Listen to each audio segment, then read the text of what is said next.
Hello, everybody. Welcome back to the Progressive American. Today, I am reviewing the bombastic results of the midterm election and the fall of the red wave with some illustrious guests such as Nate Talks to You, Mustache Bob, and Rico Baker, who unfortunately is unable to enjoy the insanity that was my Twitter account on election night. But yeah, so we're gonna be going over some of the failures of the Republican Party, the results of the Senate, which thankfully now are going directly towards the Democratic Party's control and stays that way, as well as some of the concerns that some of my guests have. So, to start us off, if anybody wants to start off their synopsis of how they viewed it, and we'll go from there. All right. I guess I'll begin by saying that I remember having a lot of anxiety going into the midterms because we saw for a long time Republicans were saying over and over again, red wave, red wave, red wave. And thankfully, despite all the anxiety I'm sure we all had about that, it did not come true. We had the complete opposite. Maybe not a blue wave, but we had a blue wall. We blockaded everything from going through. We have the Senate, thankfully, but the House is still up in the air, but it is nowhere close to what they were anticipating it would be. So I think that, Connor, the live stream we had a couple of months ago has aged perfectly. But that's like my summary of the midterm so far. Yeah, and I would just sorry, Bob, go ahead. Oh no, I was just taking a deep breath. Oh, okay. I apologize. Well, I would just like to say, like, initially I was very concerned because initially when I was looking at the results, particularly I was going off of 538. I know Nate likes to give me crap for using 538 on occasion. But I was looking at it from the perspective of, this is generally a right-leaning source. And the averages there suggested originally that the Democrats were going to keep the Senate. But then it started to switch. And what I really find fascinating about watching the results was how much the Republican Party failed to realize that younger voters matter.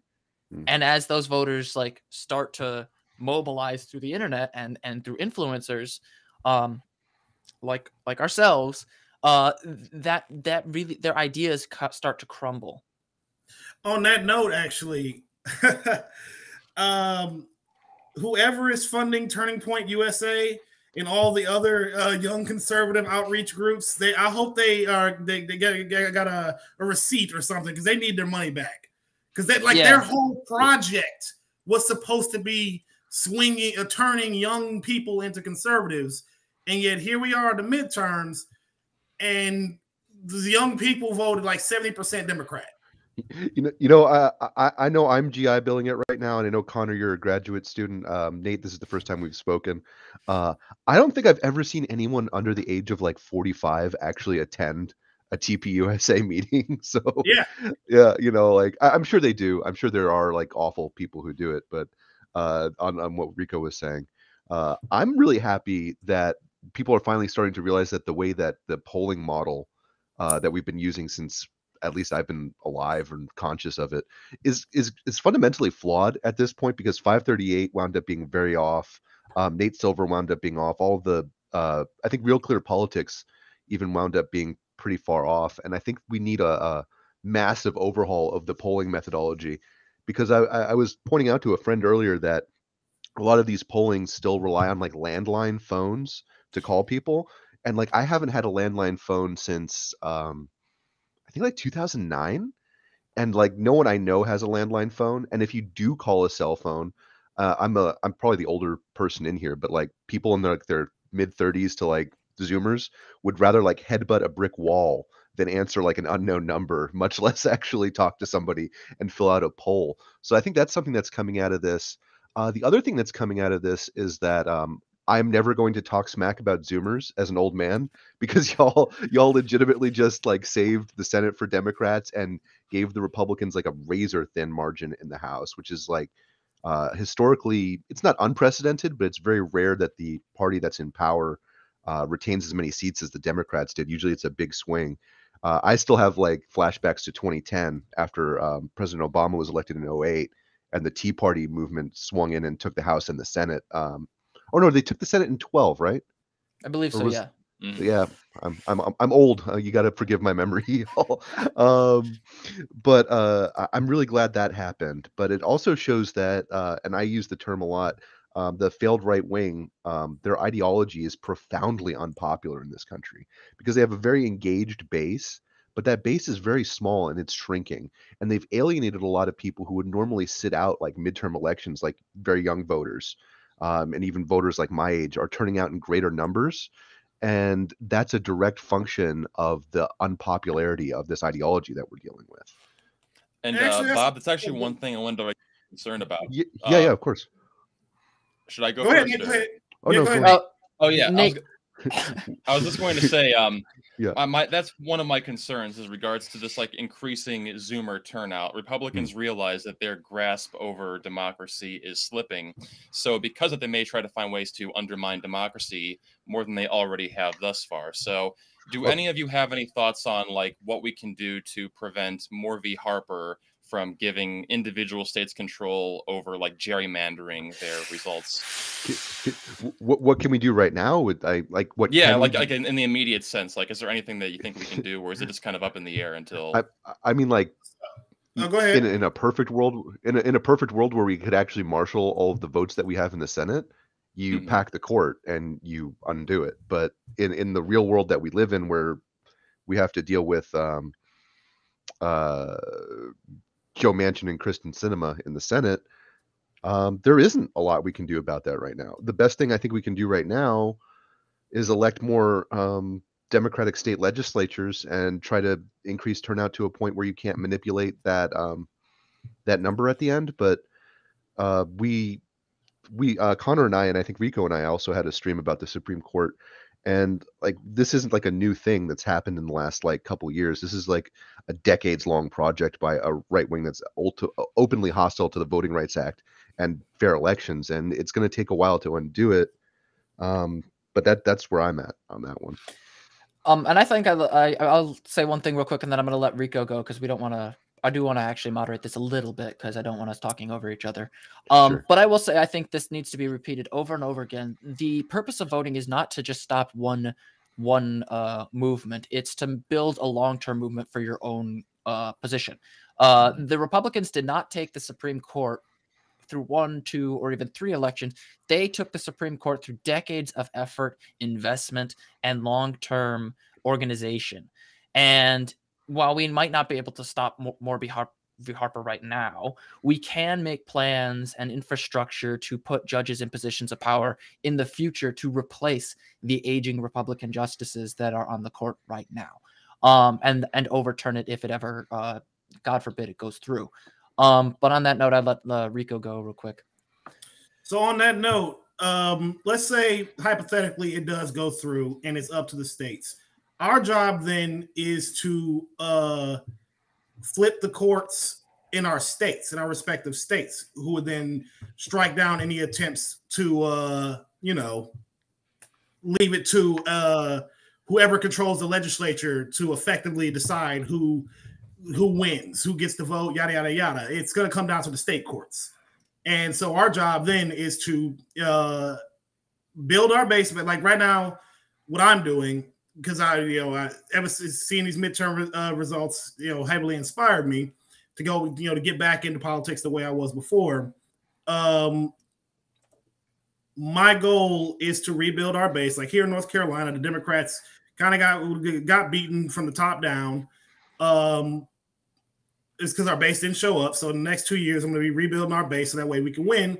And I'm going to emphasize the courts, because that's the thing that's gone. Everybody focuses on the House and the Senate, which is great. The legislature is great, but I'm really going to emphasize the courts. Like we need to find justices or potential justices who believe in democracy and amplify them at the state level. Because if we can't count on the Supreme Court to strike that shit down, then we have to rely on our states to uphold democracy. So within our respective states. So that's what's going to come down to. And I emphasize to everybody, focus on the courts more too. You know what I mean? Learn who's running for the courts. And if the Democrats aren't putting anybody up, you better fucking get up their asses about putting somebody up. You know what I mean? Because a lot of the times, like here, for example, a lot of Republican justices, basically conservative justices, run unopposed. They're pretty much handed the fucking court Gavel. appointments and court seats and whatnot. So yeah, no, we need to build our judicial branch at the state level to counter any anti-democratic efforts. I will say real quick, not to interject too much here, but one of the chatters really made this point very evident right here, referring to Sam Cedars' comment. He said Congress could vote for Medicare for all, but the Supreme Court will strike it down. That's kind of the issue here. The judiciary is critical on the federal level and on the state level. Your state constitutions are just as important as your federal constitutions, arguably more so, because they have a direct influence on your life in ways that you can actually change. Yeah, actually, and sorry to interrupt again, Bob. I know you want to say something. I just want to interject. It's all good, bro. Add on that point right there is that I personally believe that the Supreme Court, as it currently is, will absolutely strike down any kind of Medicare for all thing like that. But that doesn't mean we can't get shit like that at the state level. That's what I mean when I say focus on the courts. We want courts that are pro-democracy, that are pro, Medicare for all type policies and whatnot. Because we get at the state level, the courts of the federal government, they're not going to do shit. You know what I mean? If the state courts are on board with it, and we got the legislative branch on board with it, and the governor to sign off on it, fucking, we're good. You know what I mean? Yeah, I mean, sure. Actually, no. That's it. We need the fucking judicial branch in our respective states. Yeah, I just wanted to say welcome back to political organizing, Rico. I'm glad to have you back, bro. I hope you got some comfy shoes for that. Because I've been, I'm about to do a lot of canvassing and door knocking and all that shit. Pretty soon. They made me the president of my precinct here. Oh, nice, man. Yeah, I was before, but I couldn't really do it because I was so wrapped up with a lot of personal shit. But all that's done and done. So this time I'm gonna do it. That's why they called me back. They're like, can you try again? And I'm like, yeah, sure. Let's fucking do that. After that midterm results, honestly. That was my wake up call saying it's now or never. We cannot let that momentum die. We need to build this shit back up and take everything come 2024. And there was some positive. I'm sorry to interrupt you. There was some positive thing at the state level in this midterm elections, because I know Michigan, Pennsylvania, Illinois, and Minnesota all elected large Democratic majorities in their state legislature. I think Ohio. What is it? Ohio? Or, no, it's Wisconsin is still up for grabs, but Ohio's red. So those states will at least probably prevent like voter suppression and outright like election denialism in their elections, and they're all key swing states in 2024. Yep. And I just let Nate go, and then we'll move on to some more specifics. Yeah. I also want to bring up on a positive note right now. It hasn't been called just yet, but it's looking very promising that Katie Hobbs will retain her position as Secretary of State in Arizona. I know that Carrie Lake has been peddling voter fraud allegations even before the election really began to ramp up. But yeah, thankfully we're going to maintain control of that area. But one other concern I wanted to bring up too is that moving forward to 2024. What do you all think we should be focusing the most on in terms of trying to get people out there to the ballot box again? I think that abortion is definitely going to be high up on that list, and also creeping fears of fascism in America. But along with those two things, is there anything else that you think is a high priority topic? I'll start us off, and then since things have been kind of people talking over each other, we'll do a little order of responses, if that's all right with you guys. I'll go last. All right, so okay, and then Bob, and then Nate, and then Rico after me. There's a few things I really would like to emphasize. First and foremost, I think we need to stop with the idea that democracy doesn't matter. A lot of the pundits were talking about how people talking about the importance of protecting democratic norms was a losing strategy, that abortion was a losing strategy, and that people needed to talk about at the table issues, at the kitchen table room issues, that kind of discussion. And the thing for me is the issues of democracy and abortion are kitchen table issues, just not in the financial sense. They are issues that affect everybody's ability to live their lives in peace. And whether or not people like to believe it, but there is in fact a personal element to this. So I think those two issues are incredibly important. But I would also like to add that the current economic state of the country is not going to last 2 years. We have record unemployment, low unemployment. We have inflation that has been an issue, but is starting to go down. And the supply chain issues are not going to be permanent. Things are not, they're not static, they change. So come 2024, I think once you get a stable economy, once you get a much more clearly defined, strong Biden administration, Biden can point to his progressive politics and the normalcy that he brought back to the United States. Oh, is it to me? Yeah. Oh, okay. Beg your pardon. I thought we were doing the clockwise thing. I'm confused. I'm confused and old. No. I did want to. I agree with everything Connor just said. Imagine that. But one thing I think that we have to kind of recognize about this election cycle is that the Democratic Party ran a really kind of dangerous, but ultimately very effective campaign of kind of tricking the Republicans into nominating unelectable candidates. Maestro, whose name I can never pronounce, and I really wish he would take off the 3rd Infantry Division hat because that was my patch in Afghanistan, was kind of voted in the primary because the Democrats started running ads during Republican primaries saying certain candidates were too extreme for certain states. It kind of reminded a lot of people of the Clinton Pied Piper strategy, but in this case, it was actually effective. So I think that's an unfair comparison.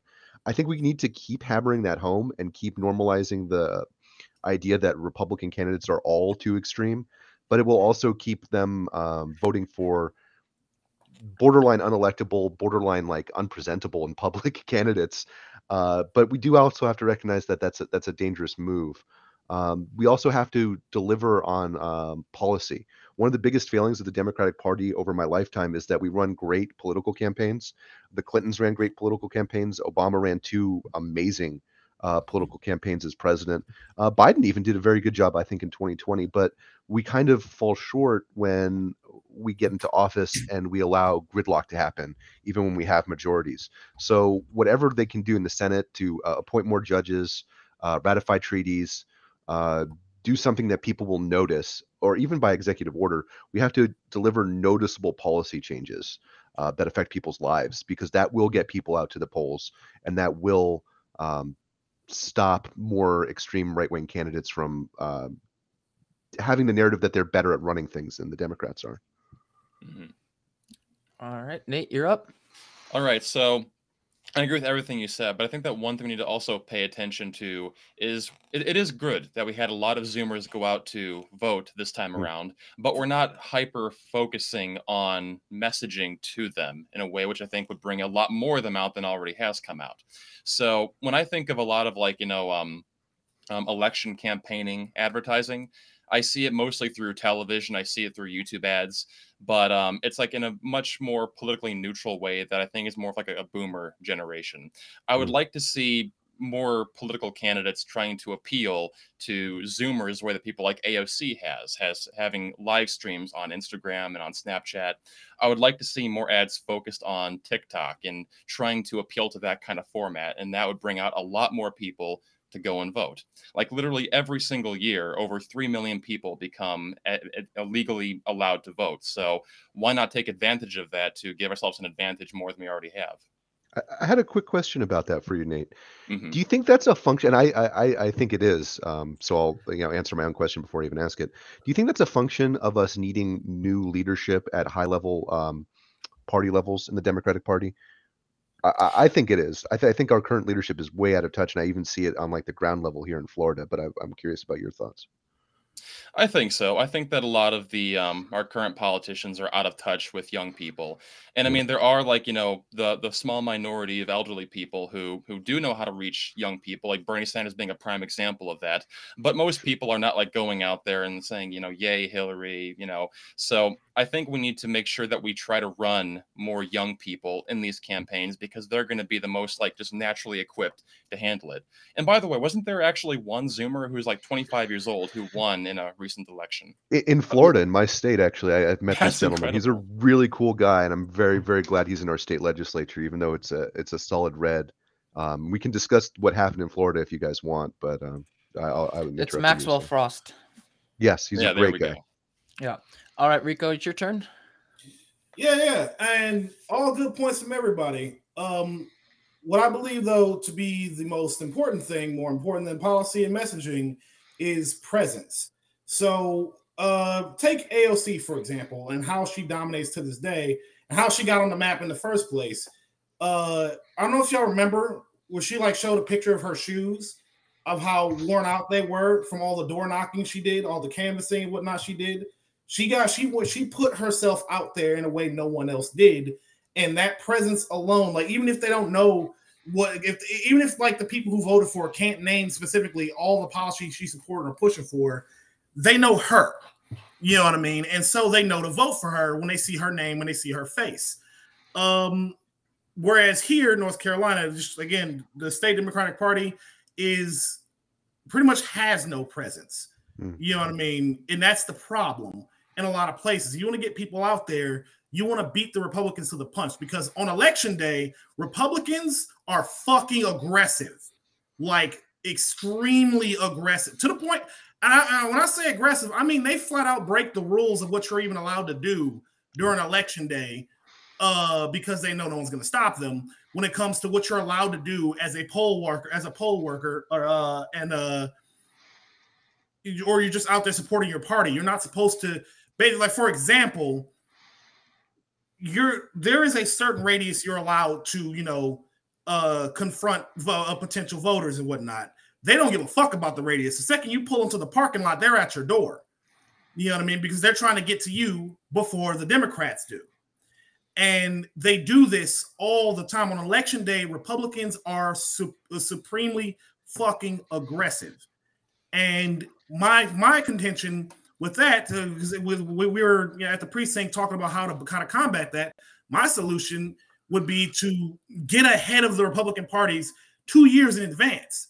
Because, again, one, the Republican Party doesn't give a shit about early voting and mail-in ballots. Everything for them is election day. Everything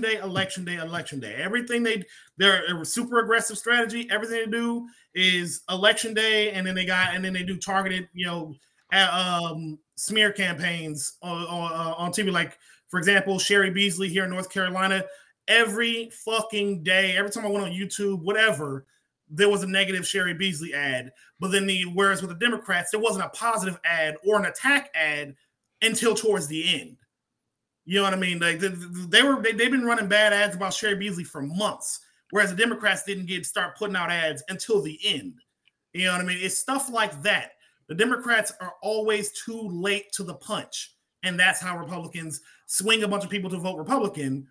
Because again, most people, don't know every single fucking policy. They don't know what they're going for. They just know who has a present, who's there. Like there are the people like us who know specific policies. We're in the minority. Everybody else are only really paying attention to who's there, who's in their face, who do they see, and then how they like personally feel about them, like what kind of vibe they're getting, and maybe like one policy. That's about that. But it's the presence that matters, and the presence we need to reestablish, and we need to have established well beforehand, before election day. I actually, on that note, Nate just shared something in the private chat to kind of show that point to emphasize that point you made about people breaking the rules. This was one of the pictures that he shared of some of the pollsters. If you can't quite see it as well in this image, but this is a poll worker, and he's wearing Trump material at the office. They do that shit all the time here. You can't do that, but they're very confident that no one's gonna stop them. Well, you were good, Bob. Don't worry. And there was also incidents of armed poll watchers or in multiple areas, particularly in Arizona, if my memory is serving me. So there is an element of this where I think we really need to talk about and draw attention to and confront, like Rico mentioned, these attempts to really coerce and manipulate the rules in a mechanism that really is kind of threatening to our ability to have free and fair elections. But on another note, I do want to also emphasize the gubernatorial races. Because Republicans did atrocious in those. Currently, I'm looking at the New York Times record, and with the race between Katie Hobbs and Carrie Lake and excluded, it looks like Democrats won about 8 out of the 12 gubernatorial races that they were supposed to do, and they flipped 2 states as well. And if they hold Arizona, they will have basically secured that one. But I was wondering, like, from your perspective in terms of the gubernatorial races on your ends, what were some of the influences that kind of like affected the results on your states? And I know Nate and I are from the same state. But also, like, what is your general feeling about how the Republicans and the Democrats handled their gubernatorial races? I'll let Nate start off, and then we'll go with Rico and then Bob. Well, I do think that in the context of Illinois, J.B. Pritzker was already well liked. His approval rating was like relatively high. I mean, like Illinois is known as being a very blue state, and from all the ads that I saw of Darren Bailey, he kept running home the message, you know, I'm a farmer, I'm a farmer, I'm a farmer. And sure, that may be a more relatable message if from like the southern region of Illinois, but for like the more urban region of Illinois, like that just seemed like so alien to them. And a lot of like, you know, of course, the majority of voters are from the urban regions, that they appeal to them as well.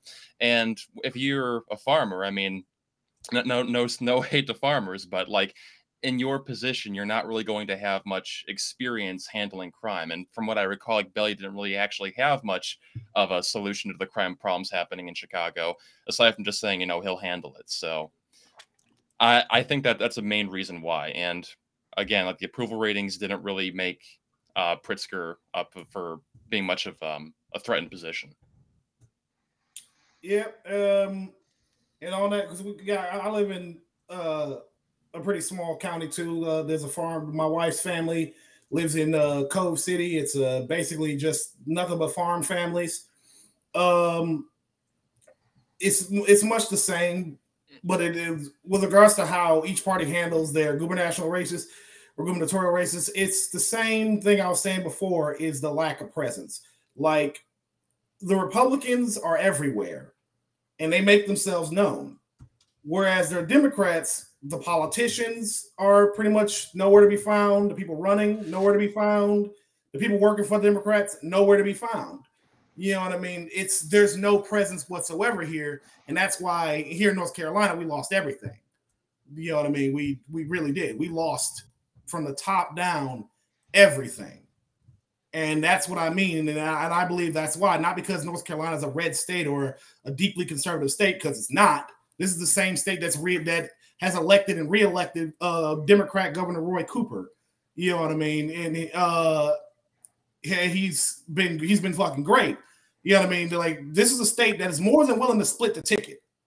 You know what I mean? Or to vote Democrat. It's just, unfortunately, the Democrats, at least here, my state party, has a big problem with strategizing and organizing people to make a presence of any kind whatsoever, especially to the rural areas. They just don't fucking exist. It's fucking ridiculous. Yeah, and I believe Bob had something also to say about kind of the lack of presence and pressure in Florida with the recent results with DeSantis. I'm sorry, my brother. That's gotta suck. Oh boy, no. It was a bloodbath down here. Florida is a purple state. People think it's a red state. People have always thought it was a red state. It went for Obama, and it's been close. When Ron DeSantis ran in 2016, he won by 30,000 votes against Andrew Gillum, who was a good candidate, but he had some serious personal flaws. But he still came very close to unseating DeSantis. We have a few problems in this state. One is that our organization down here is absolutely clown shoes and needs to be like completely reorganized. I and 4 other friends registered 264 people to vote this cycle. We were trying to stop at 269 just because, wow. But oh, sorry. Can you hear me now? Yeah, you're good. Sorry about that. We tried to stop at 269 registered voters, but we got to 264. Oh, well. But we had no funding and no support from our local party that did no voter registration this cycle. So our local parties are in a shambles and need to be like rebuilt and funded from like the ground up. Oh, we lost Rico. Sorry, Rico. Oh, there he is. Got him back. I don't know what happened. Internet is shit. Caught him. I had somebody yelling at me in the background, so you're good, brother. But the worst thing that we had happen to us this cycle is that we nominated Charlie Crist for governor. And I'm assuming people outside of Florida aren't familiar with Charlie Crist because you ain't got no reason to know anything about that no account gentleman. Charlie Crist was our former Republican governor who was super unpopular and feckless as governor. He then ran against Marco Rubio and Rick Scott, losing both times. And now he's lost to Ron DeSantis by, I think, 19% was the last return that I saw. And when you nominate somebody at the top of the card for the Democratic ticket, that's a Republican who's just switched party allegiances and has kept basically all of his same conservative ideology, it depresses the vote for everybody. So we had a global effect of nominating one of the worst gubernatorial candidates probably in modern electoral history in Charlie Crist that depressed the vote for literally everything else. I think that lesson that we have to learn from this, and I think we've learned it the hard way in New York when Cuomo struck down the Democratic Party map and actually gave a bunch of seats in New York to Republicans this same cycle, is that it is an argument that's used against progressives that we have to be more responsible with our votes and vote for people who are quote unquote electable. It is supremely irresponsible to vote for right-wing Democrats who almost always lose and will globally depress the results of the polls for other candidates. So we saw that in Florida, which is now deeply red, and we have a Ron DeSantis administration that's using like actual like fascist talking points about critical theory, passing like anti-trans, anti-gay legislation because people were irresponsible and voted for Charlie Crist, who had not only had no chance of winning, but made winning down ballot elections much more difficult. And frankly, Val Demings was not much of a better candidate. Running a cop as a Democratic candidate in a time when everyone wants police reform was not a great idea. Well, one thing I wanted to add, by the way, is returning back to what Rico said earlier about presence. I think that along with the whole AOC example you gave about the scuff shoes and whatnot, I think we could all learn a lot from witnessing what happened in Pennsylvania with John Fetterman. You know, there's this kind of this formality that if you're a politician, you have to go out there and wear a suit and tie. And yet John Fetterman just totally obliterated that narrative by going out there and more often than not, just wearing a dark hoodie. And I think that more like, you know, streetwear look just gave him this more authentic feeling that a lot of people are craving. I think that's part of why Dr. Oz also lost, is that he tried to become more relatable by going to that one grocery store, but it all just, you know, blew up in his face because he got the name of the location wrong. He got the math wrong when it came to the pricing of the stuff. So John Fetterman, along with that, he already had a history of doing good work in Pennsylvania. So Dr. Oz is someone who is outside of the state and just came in there. And everyone, I think most people could see through the phoniness of that. So, yeah, long story short, just like try to demonstrate not just that you are the right candidate for your positions, but just try to demonstrate that there's something about you which people can connect to on a personal level. How much could crudité cost though, Nate? Like $1,000? Like yes. So thankfully this will be the last time Dr. Oz ever tries to run for a position of power. Just go back to your Doctor Talk show. And I will say one thing though in relation to Illinois and really overall about the importance of candidate quality. If your candidate is bad, you should not be surprised when he or she does not win. In the case of like Texas, for example, we ran the same guy. We ran Beto again for some ungodly reason. And as much as I like Beto as a person and his policy positions, he's running in Texas. And one of his most infamous or famous quotes is, "Hell yes, we are going to take your AR-15s." Like, that's not going to run well in Texas. That was a terrible idea. And even though Democrats overperformed, I think, in most of the gubernatorial races that they were facing, the fact of the matter is there were candidates that were chosen that just did not put up a serious fight. Thankfully, Illinois is not one of those state parties, and insofar as like Illinois was able to handle its politics, I think the fact of the matter is that the Republicans made a horrible decision in supporting Darren Bailey, because Darren Bailey is also associated with Awake Illinois, and Awake Illinois is one of the organizations that has been hounding the groomer panic about trans people and drag shows to the point where there was active violence against the Downers Grove Public Library, or rather threats of violence against it, because of drag shows that Awake Illinois fear-mongered about. So I do think at the end of the day, candidate quality, presence, those were some really important aspects of the gubernatorial side of things. Are there anything anybody else would like to add to that, or should we move on to the next topic? Yeah, I just think that what we've been told candidate quality is by like the current neoliberal establishment of the party isn't jiving with the reality on the ground, and I think everybody touched on that. I just wanted to make it explicit because like Charlie Crist in my state, like running the former Republican governor is going to depress the global vote. We went over that, but also like Cuomo in New York struck down the Democratic Party map for the legislature of New York and handed the Republicans a bunch of House seats this term. Uh, when we're told about like electability, I think we should remember this cycle and remember that like progressives, like we brought up the squad, have won most of their elections and a lot of them in landslides. So Yep. like what electability is, that idea has to change, at least in the minds of like the leadership and the pundit class, hopefully. I would to add to that again. And I'm sorry for reiterating this point over and over again.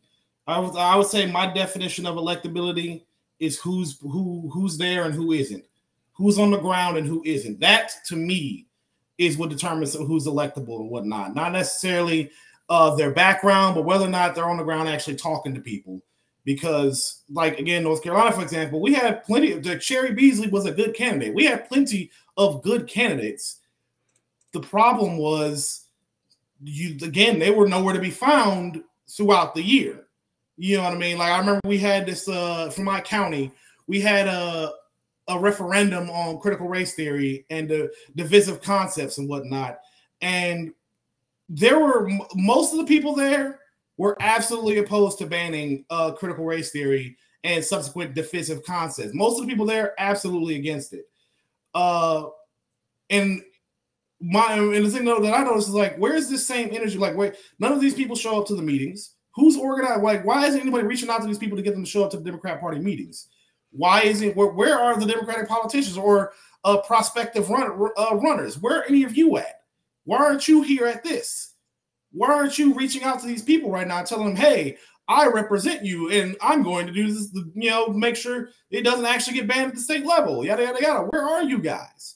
You know what I mean? So as far as electability goes, it's all of the things y'all stated, like from policy to messaging to appearance, all of that goes in tandem with presence. Like all of these things we stated, all of them, they go hand in fucking hand. But I think it doesn't matter how good of the quality of your policies are, how you dress, or what your message is, if you're nowhere to be found throughout, between each election. If you're just nowhere to be found, if the only time anyone ever even hears your fucking name is during election day, you've already failed. Yeah, I think that really needs to be hammered home every single time. Presence. If people don't know your name until like they see you on the ballot or see your ad, you failed. You've made a horrible mistake. But to switch gears here, I wanted to talk a bit about the House, because historically speaking, the president during their first midterm, they generally do pretty bad. I remember mentioning this in my article about the weakness of Trump's party support and how fundamentally he failed as the chief of party in supporting his candidates. But generally speaking, a president tends to lose about an average of 26 seats in the House. And under Barack Obama, he lost the first time around, I think it was somewhere around 54 seats in the House. And that is pretty harsh. Right now, I'm looking at the New York Times list. These are the ones that they have basically said that are safe. 204 for Democrats, 212 are for Republicans. And there are still 15 seats that were rated competitive before the election started and that have not had their races called. That is an abysmal display by the competing party. And I was wondering what do you guys think made the Republicans do so poorly, and what can Democrats learn from this and going forward into 2024? We'll go with Nate, and then Rico, and then Bob. Well, it's a multifaceted issue. I think there are a lot of factors that are playing into why they perform so badly, along with just like a lack of motivation to go out there, because in spite of all the issues happening in the world right now, I think that we're in a relatively stable position where people don't feel like they need to to go out there and vote for Republicans. But I think that part of the issue is that a lot of the people that Donald Trump was backing were, like I said before, they were being backed by Trump. And I think that because of watching these Jan 6 hearings, I think that Donald Trump was already so disliked, and this was the icing on the cake. Watching these hearings pour out, just showing how much manipulation was going on there. So if you are trying to run a Republican in a blue state or in a swing state, and people connect Trump's name to your candidate, it's going to make it that much more difficult for them to actually be victorious. And this is part of why I think we're going to see a lot more people in positions of power in the GOP begin to turn on Trump as time goes on. Yeah, I agree with that 100%. Yeah. I would add to that. I think the big thing, and so I've been watching a lot of postmortems from right-wing commentators and whatnot, political commentators and politicians. And one thing you'll notice from all of them, other than the notable lack of substance and specifics, is the lack of even discussing Roe v. Wade and abortion. The absolute, they can't reckon with it themselves that their opposition to abortion is deeply fucking unpopular. Not one of them can run on saying, and the ones that did lost, but not one of them can run on saying, oh yeah, no, we want a national abortion ban. We're going to ban it absolutely in all cases. Not one of them can do it. And so the Supreme Court kind of fucked them, because when they came out, when Roe v. Wade got overturned, Republicans had no idea how to. They couldn't galvanize anybody about that. They couldn't really run on banning abortion because it's a deeply unpopular thing. Because on the ballot measures, you look at of the five states that have ballot measures to enshrine abortion, the right to an abortion in their state constitutions, all 5 won. You know what I mean? Or is it 4? I'm pretty sure all 5 won.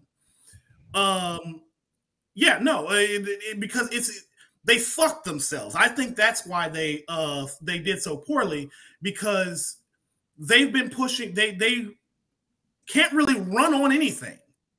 They were pushing like book bans, abortion, banning abortion. What was the other ones? I'm drawing a blank at the moment.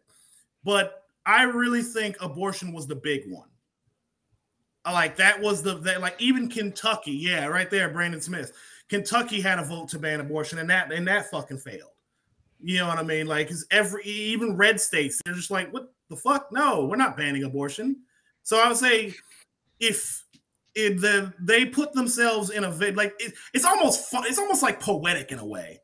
They got what they wanted. Something they've been working towards for decades, to overturn Roe v. Wade, and that ended up, in my opinion, being the thing that doomed them more than anything.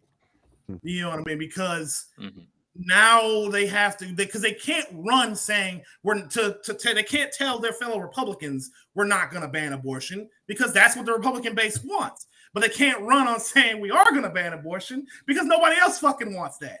So they found themselves in a nebulous position where they're just like, just don't say anything about it. Whereas the Democrats were completely motivated by enshrining the right to an abortion in their respective states.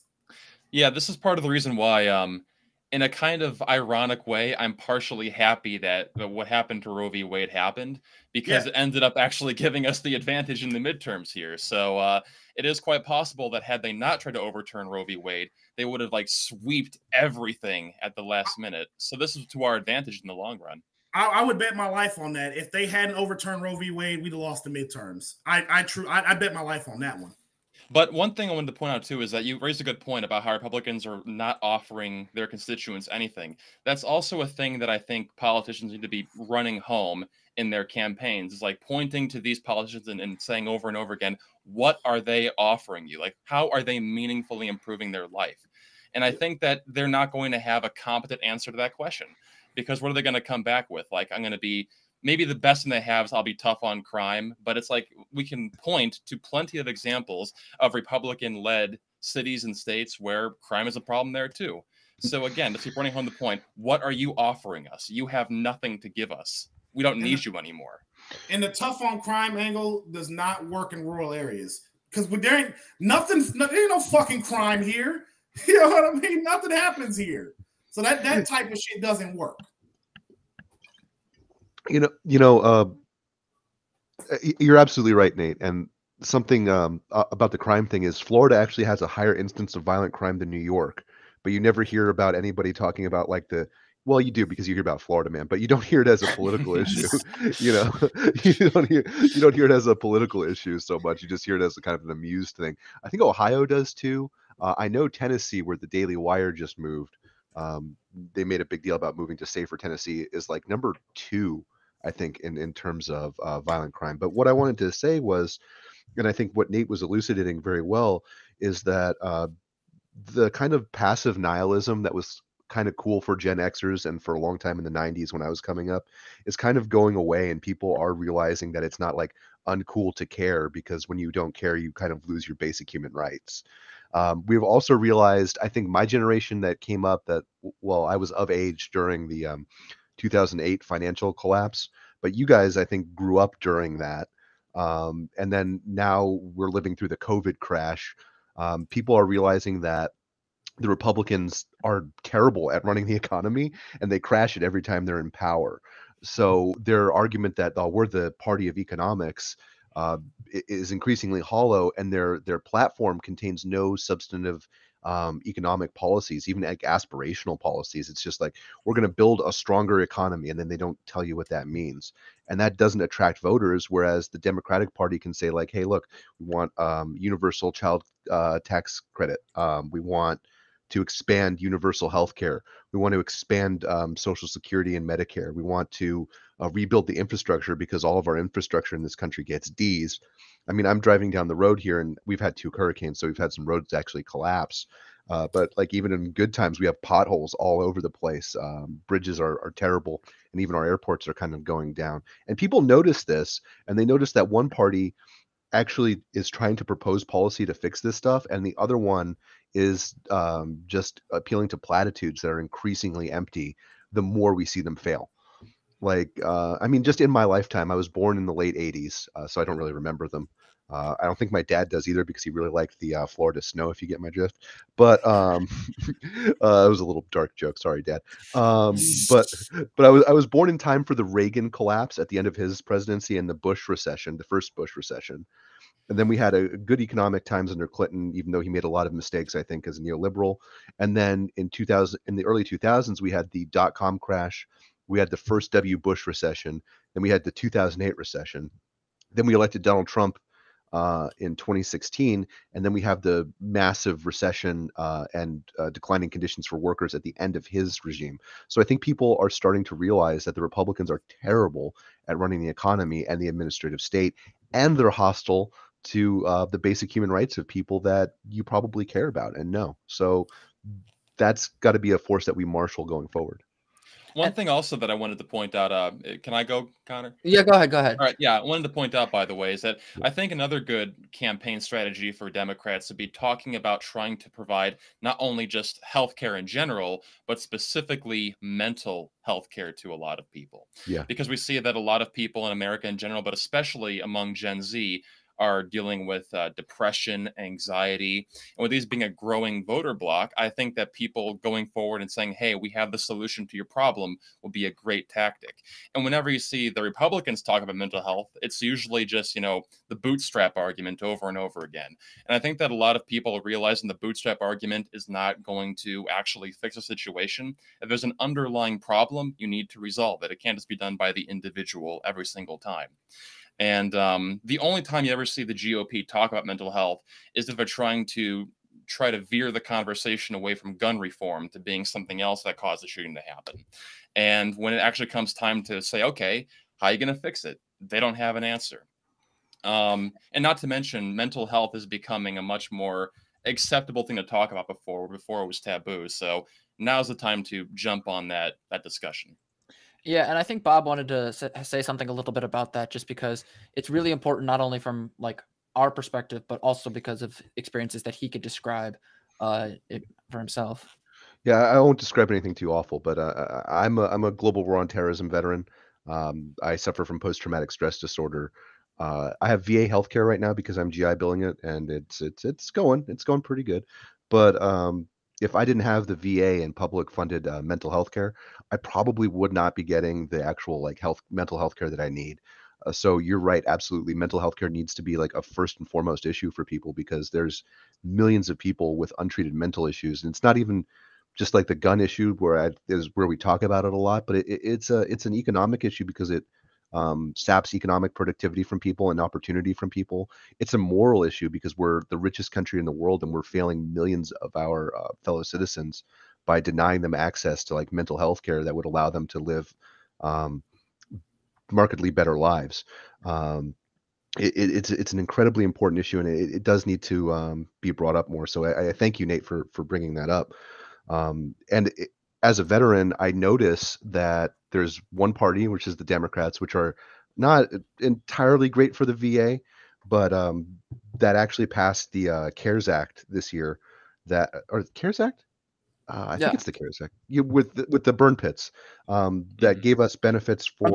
That's the Coronavirus Relief and Security Act. You're thinking the PACT Act. PACT Act. See, I knew it's a 4-letter acronym. I'm old, guys. You got to give me. I got my cane. I'm gonna go to bed after this. But the PACT Act. Thank you.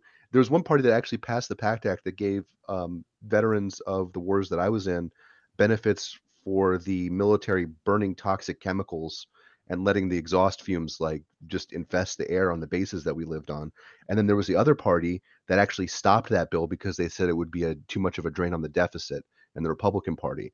There's one party that's the Democrats that's not perfect at running the VA, but then there's the other party that has people like Rand Paul in it who want to privatize the VA and put veterans at the mercy of private health care. So there's a marked difference that you can see and experience between the two parties being in office, and it's not the kind of nihilistic both parties are the same annoying attitude that we kind of had in like the late 90s and early 2000s. Yeah, and to kind of like bring that back around, one of the things that I think is important to remember is this stuff doesn't just happen in the national level. It is also an important component in the local level. My county, there is a strong fight for a mental health board because we did not have one. A lot of counties don't. According to usafacts.org, over 1/3 of Americans live in areas lacking mental health professionals. There is a serious deficit in the amount of resources that we have in areas right around us that could really get serious mental health support for people who need it. And the thing that drives me nuts when we talk about the welfare state, or when we talk about how Republicans talk about the deficit, they always talk about the deficit in the abstract, that it's something we have to worry about to protect the economy from the perspective of capital. And it's never from the perspective of what that money's actually going to do for people. And I feel like if we start talking about this in the future, saying things like mental health and really policy is a humanity issue, I think we can get it a lot more. We can get a lot more attention to that. And speaking on the issue of people having no substance and platitudes, Lauren Boebert in the 3rd Congressional District is currently who's an incumbent. She is only leading with 50.17% of the vote. And she is a well-established pro-Trump Republican. That does not happen to a party or partisan that has substance, even if she wins. Yeah, on that note of no substance, like I said, I've been watching basically right-wing media since the midterms, and if any of you haven't yet, I almost don't want to recommend watching them because you gain nothing from them. Because think about how we're talking right now. We're talking very specific shit, very specific policies, very specific strategies, very specific issues. You watch any right-wing media right now, none of them accept the fault for the midterm results. Again, they've been the mouthpieces pushing the red wave thing the whole time, and now they have no idea what the fuck went wrong. But more than that is the thing that is just so notable to me is the absolute lack of substance, and we can beat them there. They have no substance. They, like I said, they cannot both defend wanting to ban abortion entirely, and nor can they say to their base that, hey, we're not actually going to ban abortion entirely, because again, that's what the base wants. It's just notable that they can't actually defend any of their positions, and I think they fucking know that. They can't defend any of the positions that they have without outright fucking lying. So we can capitalize on that. Anyone with any competent fucking speaker can capitalize on that and corner them, and force them to take a stance on an actual position. Like if anyone wanted to, you can go to Republicans and say, "Are you going to try to ban abortion? Do an absolute ban on abortion?" They'll try to give you some mealy mouth answer that is not a yes or a no, and you just keep fucking hammering them on that. And believe me, everybody will notice that they haven't given an answer. You know what I mean? They were like, well, this person's saying they're not going to ban it, and you aren't really saying anything. You know what I mean? So people notice that shit, and that's something we can capitalize on. Their lack of substance is absolutely something we can capitalize on. And it's just weird that I don't see enough of that. I suppose one thing that they may have in their toolbox of like rhetorical techniques would be invoking the division among trans rights in this country right now. Now, anyone who's seen my channel knows that I'm like strongly in the pro-trans rights category, but unfortunately, a lot of people in America are still kind of divided on that, at least when it comes to the trans sports discussion. And my one concern is that there are some people out there, even, the TERFs out there, there are some TERFs who vote blue, but I'm not sure if some of those people may switch over to red if they feel as though the Democrats are going to, do I don't know, whatever in bathrooms. We're going to trans your kids. I kind of disagree with you a little there, Nate, because they went hard on the anti-trans hate, especially down here, but even nationally. I mean, they put millions of dollars behind that awful Matt Walsh movie to try to drum up support for that, and they underperformed. So I think there's not as much in that well as we might have thought there was. Because I thought like you did, but kind of before this turnout. But I think Zoomers, especially, I think people my age and maybe a little younger, they predominantly don't really have as much anti-trans bigotry. I'm sure there are very many young anti-trans bigots out there, but it's much more unpopular with younger voters. And as we see more and more younger voters come out, I think they're not going to be able to go to that well very much.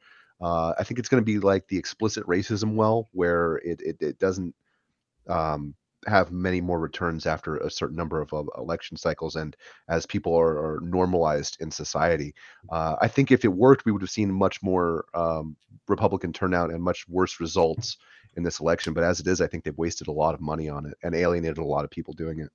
Well, thankfully, in a lot of parts of America, like it isn't the problem. Like I'm not concerned about that kind of thing in Illinois in particular. But in your state, you said you're in Florida, correct? Yeah, absolutely. Yeah, so I know like Ron DeSantis has like passed that one that "Don't Say Gay" bill. I believe that was his responsibility. So I am concerned, like at least in the context of some of those like more redder states, that could be like a very effective political technique. Yeah, and you're not wrong about that. But at like the national level, I think it's not super effective, because the only places that we've seen it be effective are already in red states where we're already dealing with a lot of anti-LGBTQ bigotry. I don't think it's going to win over a lot of new voters. And I'm going to just let Rico go in 1 second, but I would like to add to this as well. I think the thing from the Illinois perspective, particularly when it relates to Awake Illinois, which unfortunately is based out of my hometown. Yeah, Shannon, thanks a lot for that. A lot of their rhetoric and a lot of the people that were associating with that anti-trans BS were also prejudiced on other grounds. You had members of the Proud Boys who were associating with Awake Illinois. You had members who, just though not directly related to Awake Illinois, were inspired by their fear-mongering to send a bullet in the mail to the Downers Grove Public Library. So when you see that and you start connecting the arguments to violent political rhetoric and political action, it makes it a lot more toxic. And so for me, and I think where I would position myself between both of you is, it's not so much that it's not just unpopular, it's dangerous, and younger voters know that. Yeah, all I was going to add is basically that, like Bob was saying, at the national level, it has no teeth, but at the state level, depending on your state, it does. You know what I mean? Much like what Nate was saying. You know what I mean? You're both right. It just depends on where you are. You know what I mean? Like my state, that there was no one running against trans issues, like at all. Like there's a lot of surprise. North Carolina, like I said, is a purple state, pretty liberal. Even the conservatives are pretty fucking liberal. Like my little sister-in-law is trans, and fucking like her parents has come from a Christian conservative family, and they've accepted her. Their whole church, their whole everything is Christian conservative, and they've all accepted her. You know what I mean? It's not. It really just depends on where you are. Like again, Florida, the anti-trans shit worked. Like it was great, but outside of Florida, you know what I mean, not so much. Like I said, it all depends entirely on where you are. But especially at the national level, that shit has no teeth. Period. To wrap up a few things, turning towards 2024, as we've kind of seen with the House and the Senate, the Republicans have severely underperformed, and usually speaking, the midterms are also a referendum on the president's party, but also the opposing party's ability to prepare for the presidential election. Judging by what you've seen thus far and the possibility of Biden running for president, what do you expect to see in 2024? What are some recommendations concerns you've had, or anything else that you'd like to add? And then we'll just I would like to see more infighting between Donald Trump and Ron DeSantis moving forward. I know that we've discussed this before, Connor, but we've already seen Donald Trump going after Ron DeSantis on Truth Social. There was some speech he gave recently where he called Ron DeSanctimonious. So it's been very, very clear from his rhetoric that he is more loyal to himself, of course, over the party. So I'm hoping that we see this perpetuate itself in the next coming years and just hopefully escalate to the point where we see a split in the party between the party loyalists and the Trump loyalists. And then that would just make whoever actually does become the front runner just not have as much backing because of this division being sowed.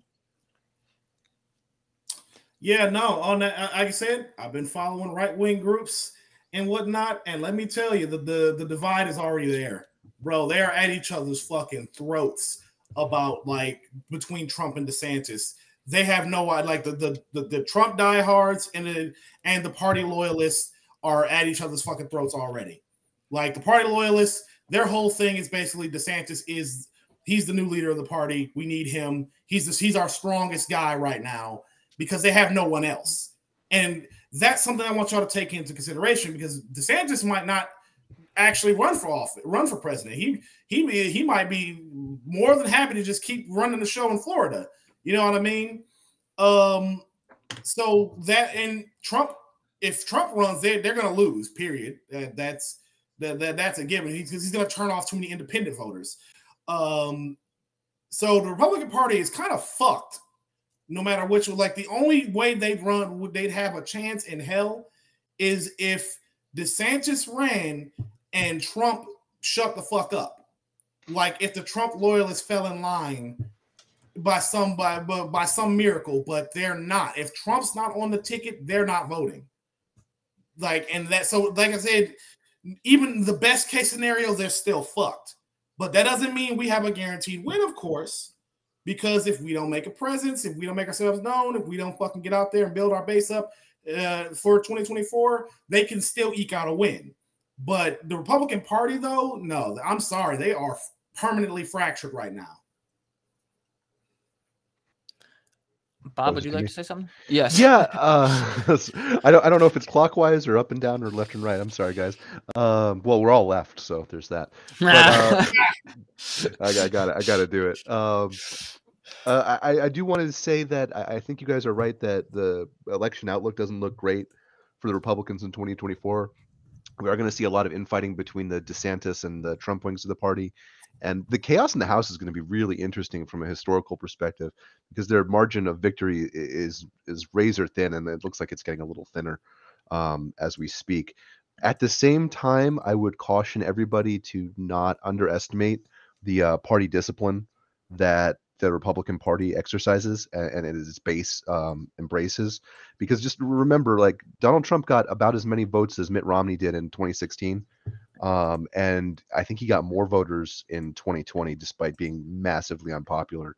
No matter who wins the DeSantis-Trump thing, just assume that they're all going to vote for whoever the nominee is, and organize and vote and help other people register to vote according to that. Don't assume it's going to be like a walkover. Just assume it's going to be a horrific electoral fight, and prepare yourself for that over the next 2 years in your organizing and in your activism, because we really can't afford another Trump administration, and a DeSantis administration would be materially identical to it if it would have like a slightly more demure face. So we can't afford either of those outcomes, and we can't afford to underestimate our political opponents going forward. And be safe, because there probably is going to be an uptick in failed right-wing violence towards people who are politically active on the left. So just make sure you're practicing responsibility and safety, and look after the people that you're active with.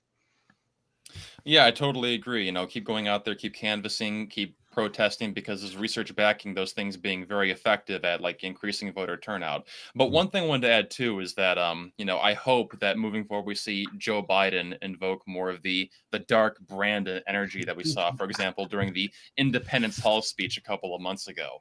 Love to see it. Because like for a long time, Joe Biden has had this narrative around him of being, Sleepy Joe, having dementia. And I think that if he invokes that like more aggressive energy moving forward, that would make people feel more inspired and maybe like increase his approval rating. And not to mention there's so much meme material that comes out of that, the dark Brandon meme, that I think that would kind of like, help like people campaign indirectly through meme material. There's research out there indicating that like Donald Trump's memes back in 2015 helped, further him to being the front runner. So I'm not sure how we can like get Joe to do that. Maybe people within his like cabinet can encourage that, but I think that'd be very effective at giving him an advantage. His comms directors have been doing pretty good at that, I think, lately, the last like 6 months. Yeah. Just to give my 2 cents here. The first thing I think we need to recognize is that nothing is inevitable, and victory is certainly not guaranteed. Insofar as the division between Ron DeSantis and Donald Trump is present now, don't assume that that will be the case 2 years from now, or that will have long-term effects until we see that it is actually doing it. In the meantime, I think Democrats need to realize that, yes, they have a strong voting bloc that they can use, that they can, if they earn their vote, they don't just demand it, they don't just guilt trip them into voting for the Democratic candidate. As much as I believe in the lesser of two evils, I also believe in candidates actually having to be good candidates to win. So I think that that's something that really needs to be hammered home to state party leaders, county party leaders, and national party leaders. There's no guilt tripping Gen Z to vote for what you want. You got to actually come to them and give them something that makes them care. The other issue I think we need to recognize is that if Biden is running, and chances are he is, because he would have the incumbency advantage, and that is a massive part of why a president can win, although recently that was broken in 2020. I think fundamentally we need to get him to emphasize his accomplishments. Right here, he can very clearly point to this midterm and say, Republicans have no steam, but if they did all the things that you value, abortion, student debt relief, although that was recently blocked, all of those things are on the line. And the more he emphasizes that, the more he emphasizes the things he's trying to do to help people, the more votes he will get. And he will be successful in 2024, even if Ron DeSantis is the one that goes up against him. But with that out of the way, are there any final comments anyone would like to give? Yeah, I got one. And this goes into what y'all just said with regards to basically don't get complacent. There will be a new culture war thing. There's nothing that like, as much as I would love for the division in the Republican Party to depress turnout for them and, basically hand us a victory, there's one thing you can't forget is that they are unified in mutual hatred. You know what I mean? Not love for any particular politician, though Trump being the exception. What unifies them more than anything is mutual hatred. So there will be some new thing between now and the 2024 that they're going to come up with that they're going to try to run on. Like in this midterm, they ran on hating Biden. That was basically their message. They were so convinced that everyone hated Biden that was all they needed to run on. And it didn't work. So they're going to try to find something else, someone else, anything else. They will come up with anything. And the best thing we can do on top of all the other shit we've already said to do is be ready to counter it, because something's coming. It's no fucking clue what it is. It could be a tree stump that, you know, that reinforces white genocide or some shit. I don't fucking know. They make shit up. It'll be anything. They will come up with anything. All right. You know what I mean? They're gonna say the furries are coming to wedgie you. You know what I mean? I don't know. I don't know. They will come up with something, and we need to be ready. It's going to be the computers, Rico. There's a computer in Washington, D.C.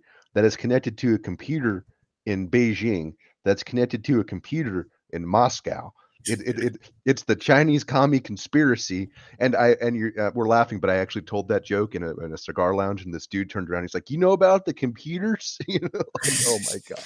I was like, oh geez, whiskey, please. No, but the only thing I had to say was it's great talking to you guys. I'm really glad about. I mean, I'd be happier if the Democrats controlled both houses of Congress, but I'm had out these results in a historic light. Rico and Connor, it's always great to talk to you guys. We should do another one of these sometime. Nate, you too, man. Good to meet you. We should talk again sometime, brother. Yeah, good to meet you too. But yeah, one last thing I wanted to say is that I remember back in 2015, 2016, it was very easy for me to overlook a lot of the accusations online of Trump being a fascist, because we hadn't like really seen him actually do anything to, you know, live up to that name yet. But then I think that especially after seeing Jan 6 and what came after that, all the widespread voter fraud allegations, which are still being popularized to this day, seeing people like Joe Biden call Trump's ideology semi-fascism, and even having, you know, moderate liberals like David Pakman recently saying that he's worried about fascism creeping into America. I don't think we can pretend this is no longer like a far left position. This is a real mainstream threat that we have to take seriously. And I think we should be concerned that if Republicans take control again, they are going to pass whatever bills they can to give them the advantage. And then I've seen before in other conversations that it isn't like, you know, they take over one day and then it's like dictatorship the next. It is a slow creeping process of different bills being implemented one by one to make democracy just gradually fizzle out. So we need to act now and make sure that it doesn't happen, even in minor spots. It can't happen, period. You're absolutely right. Weimar Germany lasted for what, like 10 or 12 years before the Nazis actually took over, and they had festering fascism in that polity. Italy was 1918 to I think in the late 20s when fascism took over. I am happy to hear you say that, because I am one of those people that talks about the rise of fascism, because I've studied a little bit academically, and it's not like a hyperbolic thing to say that the modern failed right movement in this country is fascist. It's an accurate description of what their ideology actually entails. So you can look in the basic political science encyclopedias and find the definitions of fascism, where you can go semiotically down the 14 points of fascism in Umberto Eco's fascism that gets cited too much on YouTube without people reading it. But you can go down that 14-point list and you'll see it's almost identical. And if all you have to do to keep that from coming into power is to go out and vote and organize in your local communities, then that's like the very least you can do, not only as an American, but as a human being, to prevent that horror from being inflicted on this country and the world. Well said. Thank you. I'll just finish this up before we end. I really think that one of the first things we need to recognize, just like Nate and Bob and Rico have pointed out, this is genuinely starting to get to the point where it's actually a threat to the Republic and the people within it.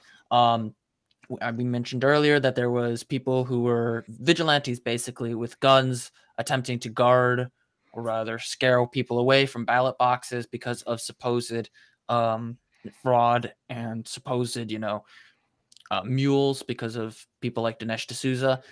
The fact of the matter is there is a movement that is based in conspiracism, violent rhetoric, and it's willing to take the institutions of power if we let them. And what this midterm goes to show is that we can stop them. We can hold the line. We can buy ourselves time to motivate more people to oppose this. And eventually, if we play our cards right, we can come out of this on top. But with that out of the way, I'd like to thank everybody for coming. I know this topic is quite heavy in terms of information, but it went very well, and I'm really glad to have been able to moderate my first real live stream panel, and it worked out pretty well. So again, thanks everybody for coming. Hope you all have a wonderful day. All right, take care.